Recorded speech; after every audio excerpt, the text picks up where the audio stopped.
ओम श्री साईनाथाय नमः। आइए आज बाबा की परम कृपा से हम अध्याय 15 को आरंभ करेंगे। इस अध्याय में नारदीय कीर्तन पद्धति, श्री चोलकर की शक्कर रहित चाय, 2 छिपकलियां, इन कथाओं का हम श्रवण करेंगे।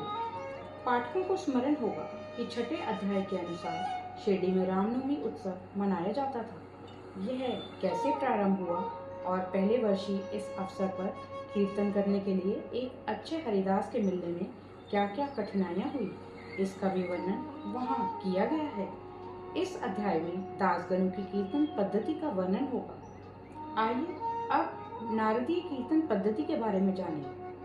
बहुधा हरिदास कीर्तन करते समय एक लंबा अंगरखा और पूरी पोशाक पहनते हैं। वे सिर पर फेंटा या साफा बांधते हैं और एक लंबा कोट तथा भीतर कमीज, कंधे पर गमछा और सदैव की भांति एक लंबी धोती पहनते हैं। एक बार गांव में कीर्तन के लिए जाते हुए दासगण भी उपयुक्त रीति से सर ढककर बाबा को प्रणाम करने पहुंचे। बाबा उन्हें देखते ही कहने लगे, अच्छा दूल्हा राजा, इस प्रकार बन ठन कर कहाँ जा रहे हो? उत्तर मिला कि कीर्तन के लिए बाबा। बाबा ने पूछा कि कोट, गमछा और फेंटे, इन सब की आवश्यकता ही क्या है? इनको अभी मेरे सामने ही उतारो। इस शरीर पर इन्हें धारण करने की कोई आवश्यकता नहीं है। दासगणों ने इन वस्त्रों को कभी नहीं पहना। वह सदैव कमर से ऊपर अंग खुले रखकर हाथ में करताल और गले में हार पहनकर ही कीर्तन करते थे। यह पद्धति यद्यपि हरिदासों द्वारा अपनाई गई पद्धति के अनुरूप नहीं है, परंतु फिर भी शुद्ध तथा पवित्र है। कीर्तन पद्धति के जन्मदाता नारद मुनि कटी से ऊपर सिर तक कोई वस्त्र धारण नहीं करते थे। वह एक हाथ में वीणा लेकर हरि कीर्तन करते हुए त्रिलोक में घूमते थे।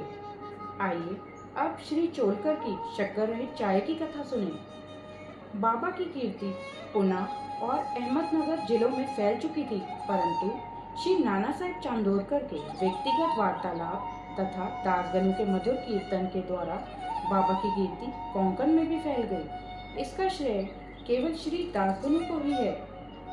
उन्होंने अपने सुंदर प्राकृतिक कीर्तन से बाबा को घर घर पहुंचा दिया। श्रोताओं की रुचि प्रायः भिन्न भिन्न प्रकार की होती है।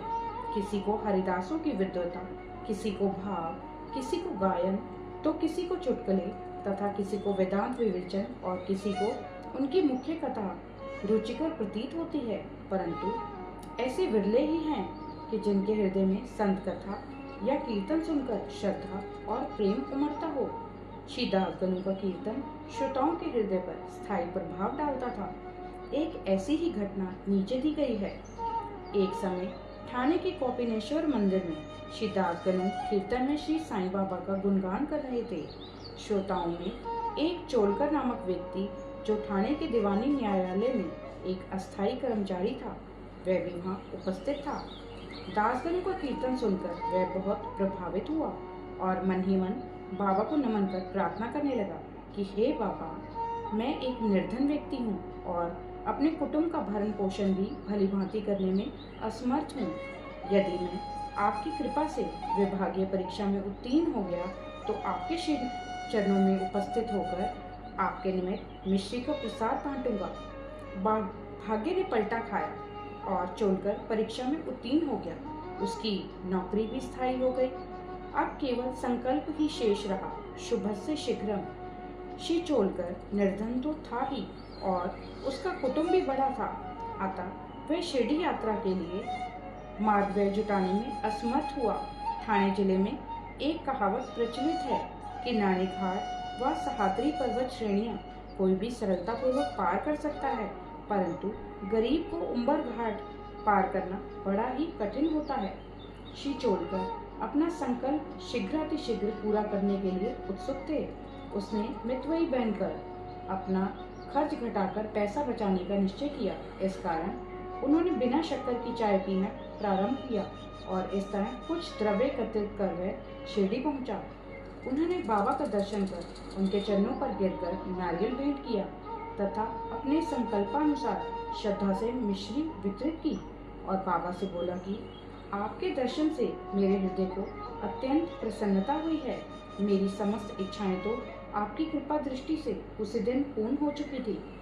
मस्जिद में श्री चोलकर का आतिथ्य करने वाले श्री बापू साहेब जोग भी वहाँ उपस्थित थे। जब वे दोनों वहाँ से जाने लगे तो बाबा जोग से इस प्रकार कहने लगे कि अपने अतिथि को चाय के प्याले में अच्छी तरह शक्कर मिलाकर देना। इस अर्थपूर्ण शब्दों को सुनकर श्री चोलकर का हृदय भर आया और उसे बड़ा आश्चर्य हुआ।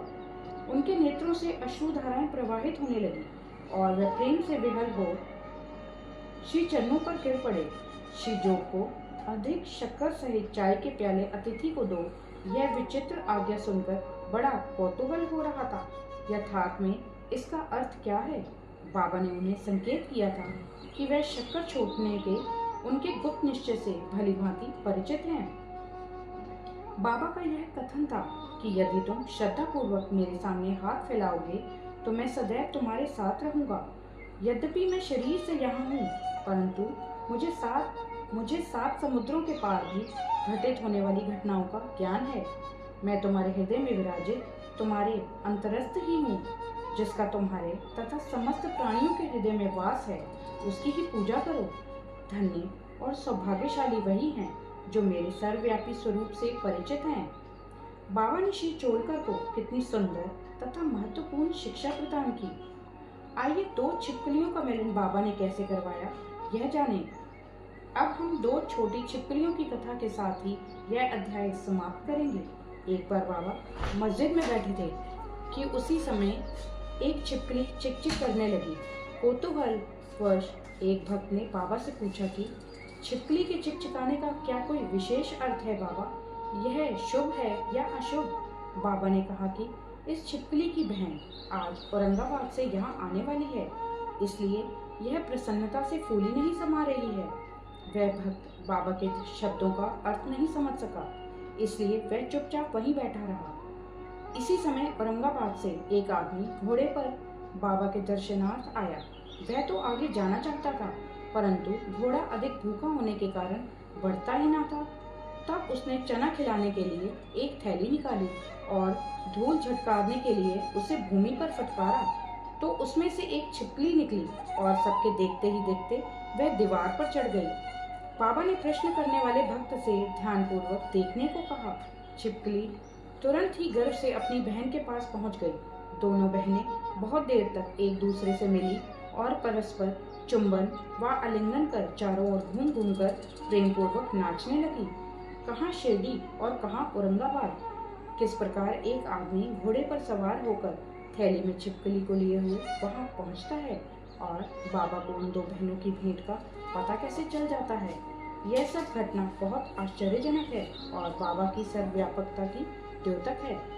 शिक्षा: जो कोई इस अध्याय का ध्यानपूर्वक पठन और मनन करेगा, श्री साईं कृपा से उसके समस्त कष्ट दूर हो जाएंगे और वह पूर्ण सुखी बनकर शांति को प्राप्त होगा। श्री सद्गुरु साईनाथार्पणमस्तु। शुभम भवतु। अध्याय 15 संपूर्ण। ओम साई राम।